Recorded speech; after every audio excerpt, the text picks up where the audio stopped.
ହ୍ୟୁମାନ ସାଗରଙ୍କ ଶୁଦ୍ଧି କ୍ରିୟାରେ ମୁହାଁମୁହିଁ ହେଲେ ବର୍ଷା ଓ ଅନୁଭବ। ତେବେ ଦର୍ଶକ ବନ୍ଧୁ, ଆପଣମାନେ ତ ସମସ୍ତେ ଜାଣିଥିବେ ଓଡ଼ିଶାର ସୁନାମଧନ୍ୟ କଣ୍ଠଶିଳ୍ପୀ ହ୍ୟୁମାନ ସାଗରଙ୍କ ମୃତ୍ୟୁକୁ ବର୍ତ୍ତମାନ ସମୟରେ 12 ଦିନ ସମୟ ପୂରିଗଲାଣି। କିନ୍ତୁ ହ୍ୟୁମାନଙ୍କ ଶୁଦ୍ଧି କ୍ରିୟା ଆଉ ତାଙ୍କ ଶ୍ରଦ୍ଧାଞ୍ଜଳି ଅର୍ପଣ ବେଳେ ଆସି ଯୋଗ ଦେଇଥିଲେ ଅନୁଭବ ଆଉ ବର୍ଷା, ଆଉ ସେଠାରେ ମୁହାଁମୁହିଁ ହେଲେ। ଆଉ ଏହାପରେ ଯାହା ଘଟିଲା ଆପଣମାନେ ଦେଖିଲେ ମଧ୍ୟ ଆଶ୍ଚର୍ଯ୍ୟ ହୋଇଯିବେ। ତେବେ ଦର୍ଶକ ବନ୍ଧୁ, ଆପଣମାନେ ତ ସମସ୍ତେ ଜାଣିଥିବେ ହ୍ୟୁମାନ ସାଗର ହେଉଛନ୍ତି ସାରା ଓଡ଼ିଶାର ନମ୍ବର 1 ସିଙ୍ଗର। ଆଉ ଅନୁଭବ ମହାନ୍ତି ତାଙ୍କୁ ବହୁତ ଭଲ ପାଆନ୍ତି। ତାଙ୍କ ନିଜ ଜୀବନ ଠାରୁ ବି ଅନୁଭବ ମହାନ୍ତି ହ୍ୟୁମାନ ସାଗରକୁ ବହୁତ ଭଲ ପାଆନ୍ତି।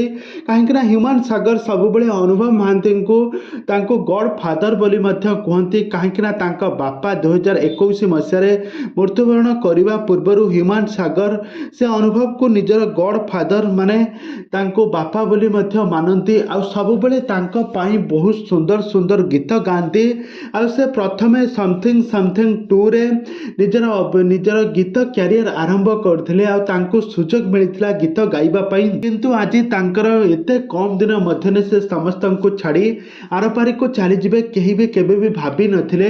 ହ୍ୟୁମାନ ସାଗର ଏବେ ମୃତ୍ୟୁବରଣ କରିସାରିଛନ୍ତି। କାହିଁକିନା ତାଙ୍କ ପାରିବାରିକ କଳହ କାରଣ ପାଇଁ ସେ ସବୁବେଳେ ଡିପ୍ରେସନରେ ରହି ମଦ ପିଇ ଡିପ୍ରେସନରେ ରହି ତାଙ୍କ କିଡନୀ ଡ୍ୟାମେଜ ହୋଇଗଲା, ତାଙ୍କ ବ୍ରେନ୍ ଡ୍ୟାମେଜ ହୋଇଗଲା, ଯେଉଁ କାରଣ ପାଇଁ ସେ ମୃତ୍ୟୁବରଣ କରିଛନ୍ତି।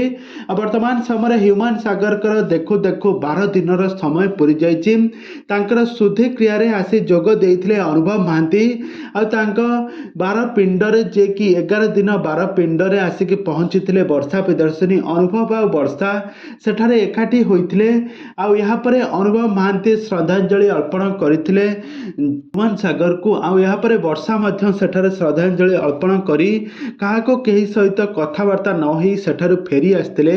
ତେବେ ଦର୍ଶକ ବନ୍ଧୁ, ଆପଣମାନଙ୍କୁ ହ୍ୟୁମାନ ସାଗର କେମିତି ଲାଗନ୍ତି ଆଉ ତାଙ୍କର କଣ୍ଠରୁ ଆପଣମାନେ କେଉଁ ଗୀତଟି ଆପଣମାନଙ୍କୁ ବେଶ ପସନ୍ଦ ଆସିଥିଲା ଆମକୁ ନିହାତି ଭାବରେ କମେଣ୍ଟ ବକ୍ସରେ କମେଣ୍ଟ କରନ୍ତୁ। ଆଗକୁ ଏଇଭଳି ଅଲିଉଡ୍ ସମ୍ବଳିତ ବା ସିରିଏଲ ଦୁନିଆ ବିଷୟରେ ଅଧିକ ଖବର ଜାଣିବା ପାଇଁ ହେଲେ ଆପଣମାନେ ଆମ ଚ୍ୟାନେଲ ସହିତ ଯୋଡ଼ି ହୋଇ ରୁହନ୍ତୁ। ଆମ ଚ୍ୟାନେଲକୁ ସବସ୍କ୍ରାଇବ୍ କରି ପାଖରେ ଥିବା ବେଲ୍ ଆଇକନକୁ ଦବାଇ ଦିଅନ୍ତୁ।